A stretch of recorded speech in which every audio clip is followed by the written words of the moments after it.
जवन खाइब तवन तोह के खियाइब धनिया, जवन खाइब तवन तोह के खियाइब धनिया, तोह के गमछा बिछाई के सुताइब धनिया, तोह के गमछा बिछाई के सुताइब धनिया, तोह के गमछा बिछाई के सुताइब धनिया, तोह के गमछा बिछाई के सुताइब धनिया।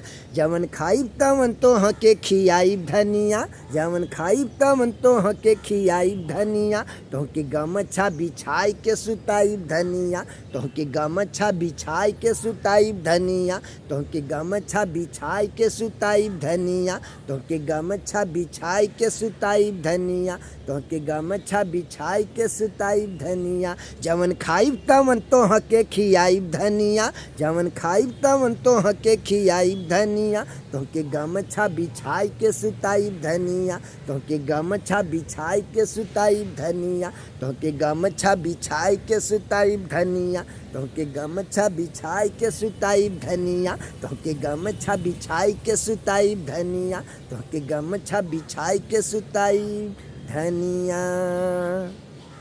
मेरे चैनल का नाम है RS कबीर जी। यूट्यूब पे सर्च मारेंगे तो मेरा चैनल आ जाएगा, बड़े में R बड़े में यस, उसके बाद KAVIJI लिख देंगे तो मेरा चैनल आ जाएगा। आप सभी दोस्तों को, सुनने वाले भाई को नमस्कार और प्रणाम करता हूँ। वीडियो लाइक करना, वीडियो सब्सक्राइब करना, वीडियो शेयर करना, वीडियो कमेंट करना मत भूलना दोस्त। आप सभी दोस्तों को नमस्कार और प्रणाम करता हूँ।